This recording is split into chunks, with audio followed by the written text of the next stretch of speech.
I spoke to a very senior, long-serving RCMP officer yesterday morning, and I said, look, Gary's saying that without the buy-in from municipal law enforcement, he's going to force the RCMP to do this. And he said, we're not. And he says, we're done with it.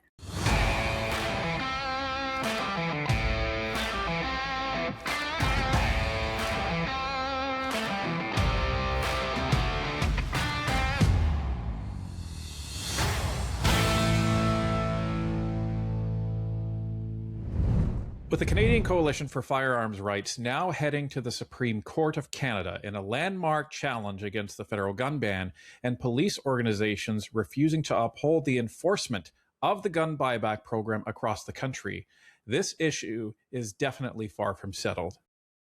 This case could have major implications, not just for the firearms policy, but for how far government power can go. Joining us again to talk about this and more is Tracy Wilson, Vice President of Publications for the Canadian Coalition for Firearms Rights. Tracy, welcome back to Northern Perspective. I'm happy to be here, Ryan. Thanks for covering this topic. So I wish we didn't have to talk about this. I wish we could just talk about maybe some of the exciting new models that are coming out or some of the sports shooting events that are coming up. But unfortunately, we're not going to be able to talk about that because there's a far more pressing issue that's happening right now. And this all started way back with Justin Trudeau, and Mark Carney had the opportunity to turn the page on this, but refused. So Gary Anandasangari, despite a leaked recording, which was provided by yours truly, yes, right here, Tracy Wilson, in demonstrating that he actually doesn't support this ban, he has moved full steam ahead, and it has been a catastrophic failure thus far. What's your take on how the gun buyback program has gone as to this? Well, I mean, I agree with you. I would rather be talking about all the new guns on the market and all the fun things coming up. But you know what? This is actually a good news conversation that we're having, because the buyback program, I'm using air quotes for those listening to audio, the gun grab itself, that portion is now closed. And of course, it was a massive failure. The government is celebrating the fact that they had 67,000 odd firearms declared during that declaration period. And that's almost halfway to their benchmark, where they were looking to pay for about 136,000 guns. Now, keep in mind, there's over 2 million affected firearms. So we're looking at about a 3% compliance rate. And I think that sends a perfect message to Mark Carney, Minister Big Gun Grab Gary, and the whole rest of them, that Canadians as a whole reject this entire program. So I'm celebrating it personally. And you're right. We are heading off to the Supreme Court. So we'll see what the Supreme Court has to say about this. It's an important issue when it comes to property rights. And we'll see. I mean, I think if nothing else, it might be a convenient off-ramp for the Carney government. Now, just so if there's some people that may not understand what exactly is going on, the gun buyback program was legislation introduced, or not really legislation. It was an order in council. It was that was actually, yeah. So this actually didn't even go through Parliament, which is, part of the discussion in this. But it essentially banned a whole bunch of models of firearms in Canada, and the government is now executing this program that has recently ceased to offer Canadians to just sell them back to the Canadian government. Is that a fair characterization of that? Yeah, that's right. So since 2020, they've done 3 massive sweeping gun bans using an OIC, an order in council, which of course evades the entire parliamentary process. There's no debate in the House of Commons. There's no study by committee, no testimony by expert witnesses, and of course, no vote. The most important thing, democracy. So the question that we're asking the Supreme Court to settle is, can the government step into your life, even though you've done nothing wrong and nothing to deserve it, and ban your property and confiscate it from you by force with the signing of a pen, right? And we don't think that's right. And I mean, this goes beyond guns. If they can do it to us, they can do it to anybody for anything. So we've fought this through the federal court, the lower courts, the federal court, and the Federal Court of Appeals. We did lose both those cases. So we were running out of cards to play. And we applied to the Supreme Court for leave to be heard there. Now, unlike the lower courts, they're not obligated to hear you. They only hear about 6 to 10% of cases in front of them. I think there was 26 cases on the docket. They rejected every single case except ours. So a lot of people have said, well, are you worried about the judiciary being captured or being compromised? They're all liberals. You hear everything like that. And it's like, well, they could have very simply have just left the decision from the lower courts in place, and that would have been it. That would have been the decision, and it would have set precedent. Instead, there's something in there that they like, that they want to test. And if I were a betting man, what I would bet on is if the liberals get away with using an OIC, abusing an OIC in this manner to do something as huge and sweeping as this, then they've set the precedent for future conservative governments as well. So if it's okay with everybody that they did this to gun owners using an OIC, then be prepared for them to use an OIC as well. And I think that maybe there's some level heads over at the Supreme Court who are saying, wait a minute, like why bother even having MPs or legislation or a House of Commons? Why bother having any of that if you can just do this, right? So I think it'll be really interesting to follow, regardless of what it's about. It's about property. And I think Canadians, especially in these weird times, should be keeping an eye on this one. Well, and that's just the point. And for those that may be a little confused at what a order in council is, think of the executive orders that the President of the United States signs down in the United States. It doesn't have to go through the Senate. It doesn't have to go through Congress. It's essentially a unilateral decision that the executive branch can make to affect something going on within the country. And this is what an order in council is. The Prime Minister signs it, gives it to the Governor General, and the Governor General then signs it. And then, that can have some far-reaching effects, as was the case with this. And that is interesting. You bring up a really good point, because we talked about this in some of the other cases where the Supreme Court agreed to hear some of the other cases where they don't have to. You're right. And they can just say, no, there's no merit. There's going to be no value in us reviewing this because we're going to come to the same decision. So you're bang on the money where you say there's something there that they are interested in seeing. And hopefully they look at this from a perspective of restriction, where the executive branch should have the most restricted power in the country, and all of the power should be with Parliament under the principle of parliamentary supremacy. Because as you say, otherwise, what precedent does this set, not just for the Liberal government, but for any future government, regardless of party? Yeah, that's right. I mean, if we're going to say it's okay for the Liberals to do something this big and this impactful, we're talking about billions of dollars worth of property. Businesses have been closed down. Ranges have been shut down. It's been a destruction of our community. And if that's okay, and Canadians want to say, yeah, we agree with that, no problem, then keep in mind, this can apply to anything under any government later. And the other part that we're studying with this court case too is there's a principle of law that says legislation cannot mean nothing. And within the Firearms Act, there is a restraint built in. And the purpose of it is to restrain the government from banning guns that would be legitimate and appropriate for civilian hunting and sporting use.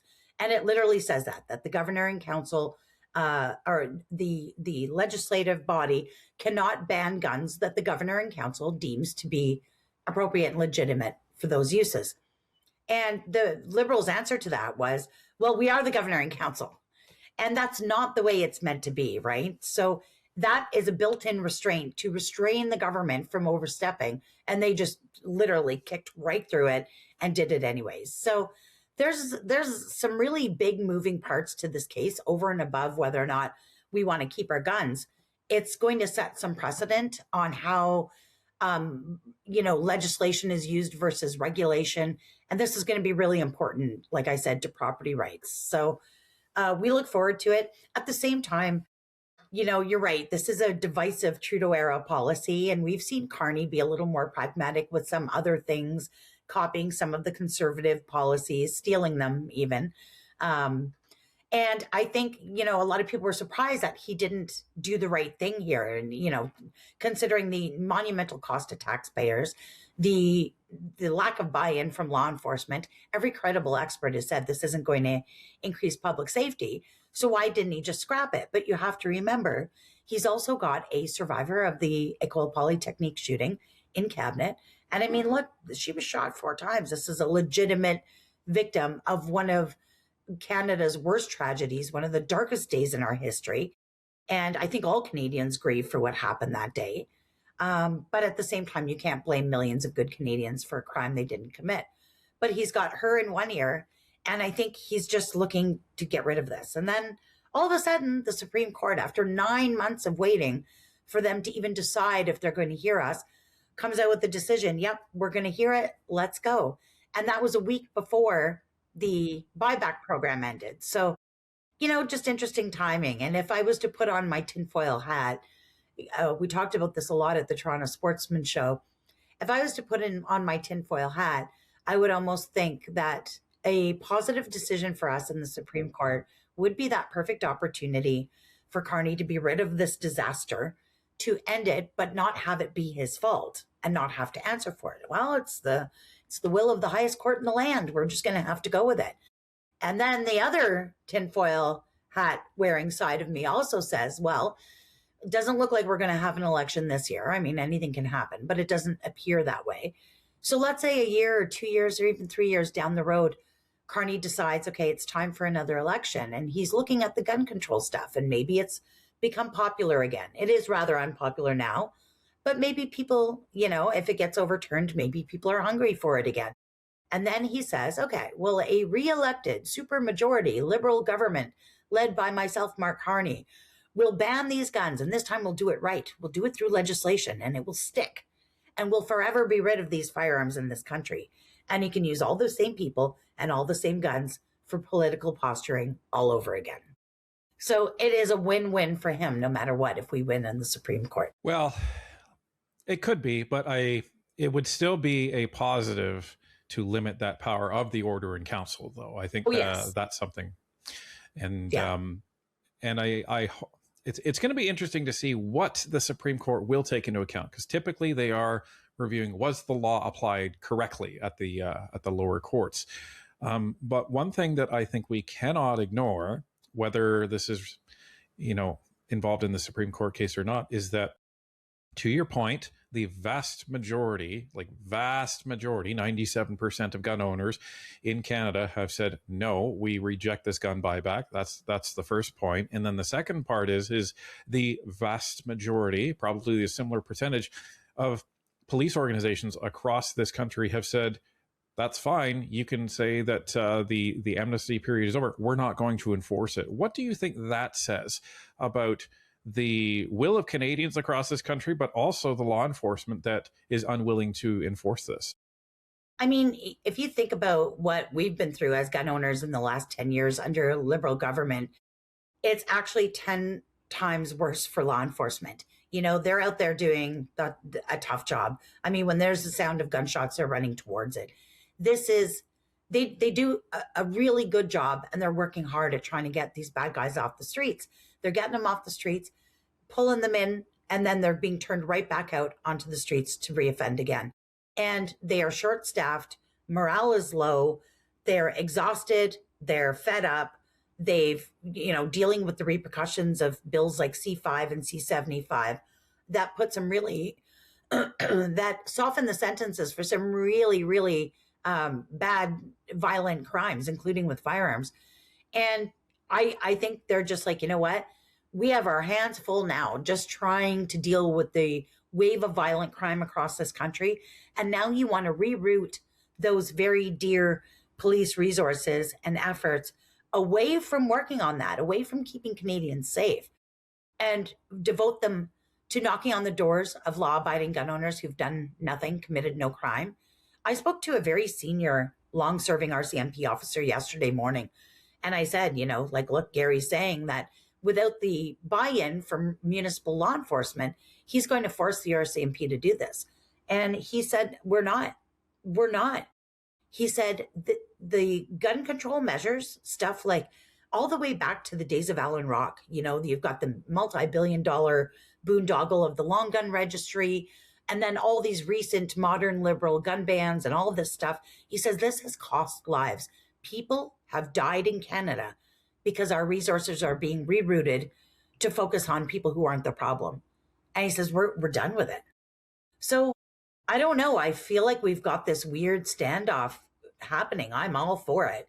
I mean, I think it's time that we put this whole issue to bed.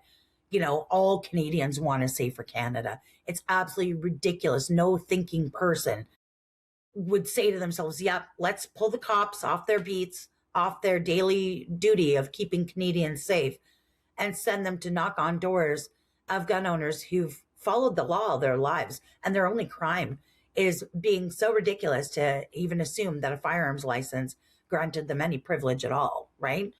Like, it's nuts. So nobody's supporting this anymore. And I think they know that.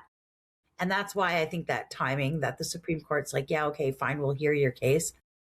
I don't know. I struggle to think there isn't some sort of coincidence there. I mean, maybe I'm wrong and I hope I am. But regardless, we said we'd take it all the way. We told gun owners that, we promised them, and we meant it. Well, and this is why I think it's interesting when we talk about this, because I don't own a firearm. I've never owned a firearm. I've handled firearms in the past.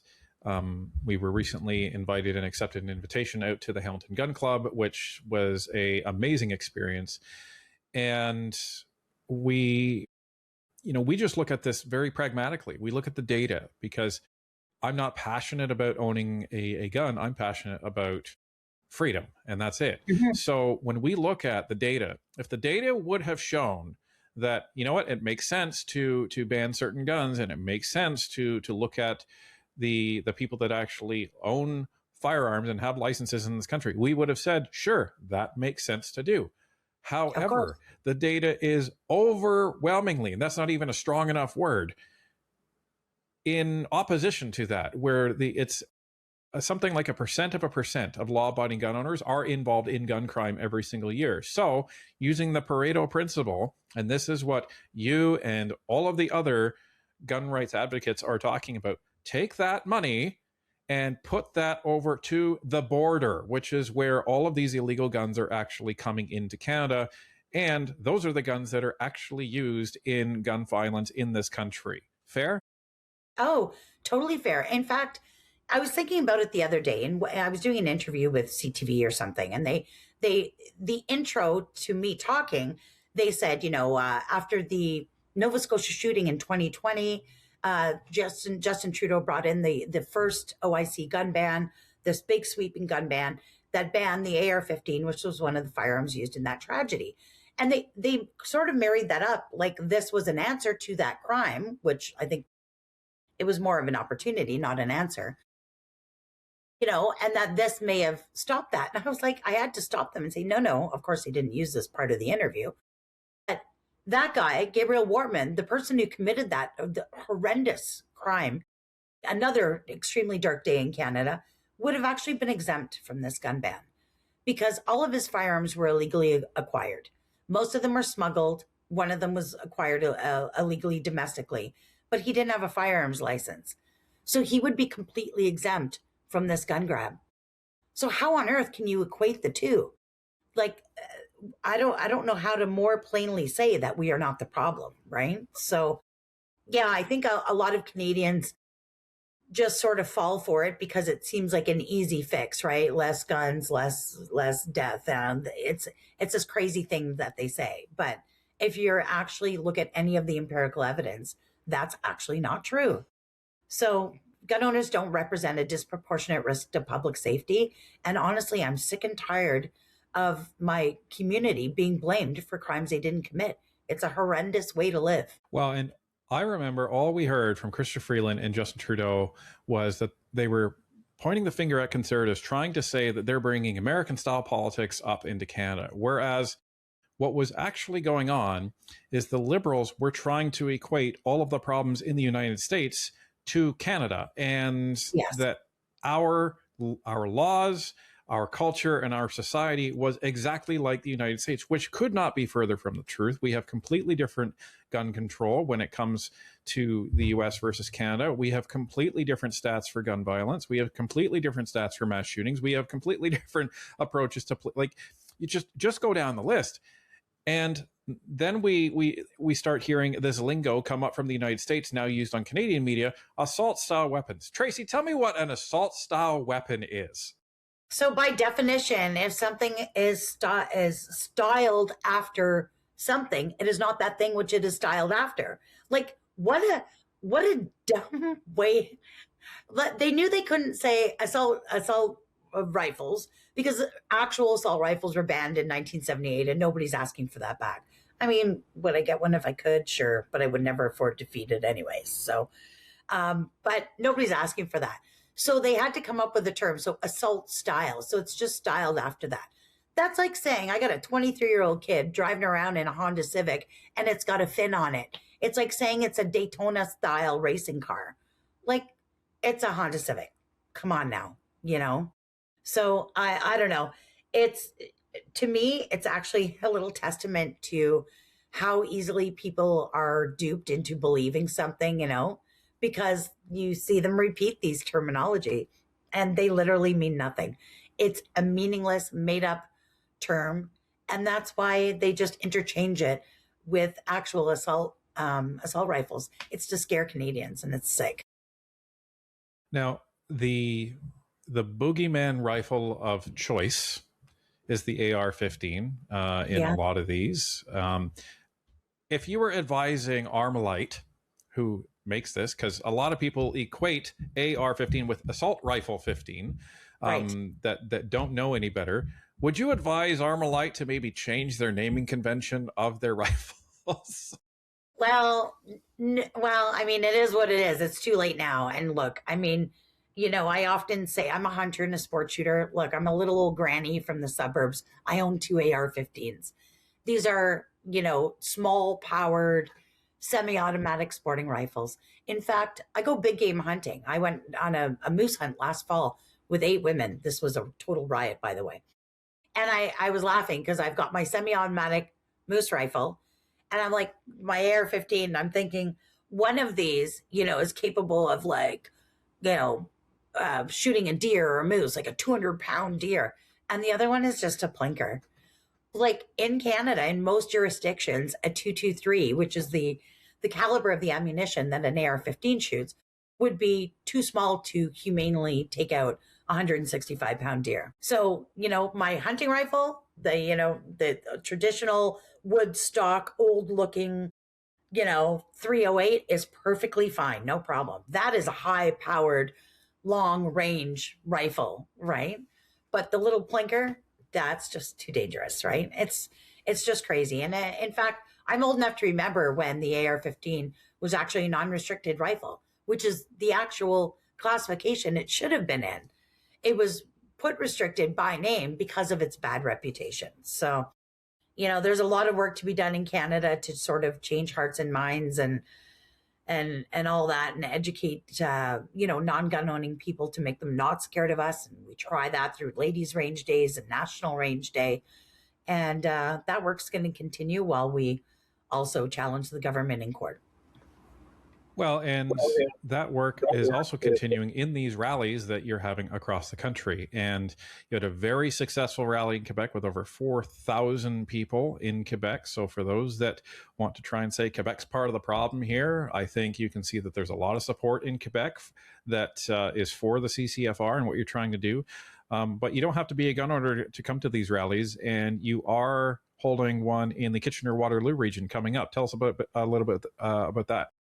Yeah, that's right. So we are targeting jurisdictions that have signed a deal with the federal Liberal government to go and grab up guns from their law-abiding citizens. So Waterloo Region recently signed a deal with the feds. So I said, okay, if you want to sign the deal, you're getting a rally. So we are gathering in front of Cambridge City Hall, which is within Waterloo Region, on Friday, April 24th. Everybody is welcome. Like I said, this is a property rights issue. It's a process issue. You know, if you respect the parliamentary process and democracy, you should be there. And also if you're looking for credible public safety policy instead of silly stuff like gun grabs, this is also the rally for you. So Friday, April 24th, it's from 4 to 7. It's not a long commitment. Get off work early, come on out and see us. We're going to raise some hell, make some noise, and just sort of let the good people of Waterloo know that their law enforcement agency is going to be rerouted away from keeping them safe and instead focused on this for a certain amount of time, in exchange for funding, of course, because there's always a big paycheck that comes with these. So we'll be at Cambridge City Hall Friday, April 24th. All the big gun clubs are coming. I'll be there. We got a lineup of MPs as well. Blaine Culkin's, he's the conservative shadow minister for hunting, fishing, and trapping. I don't know, conservation, I think it's called. And then we've got Connie Cody, local conservative MP, Kelly DeRitter, and Matt Strauss. They're all going to be there. So we'll have quite the lineup. And then I'm sure we'll probably have to find something to drink after. So yeah, come on by. Well, we plan on at least one of us being there as well, so you can come on out and join all of the advocates for this. And folks, let me just tell you again, not a gun owner, but some of the most friendly, intelligent, and down-to-earth, common sense people are actually legal gun owners in this country. Many of them are veterans. Many of them are either current or former law enforcement, and they are just a treat to be around. And it's amazing the amount of education that you can get just by standing and listening to them talk about this. So even if you have no knowledge of firearms and even no knowledge of what's going on, come on out. I guarantee you'll leave more informed than when you were when you came. Tracy, thank you on behalf of all Canadians and all gun owners. Thank you for the work that you and your organization do, as well as all of the other advocacy organizations around this country. Thanks so much for covering this topic, Ryan. We'll see you soon.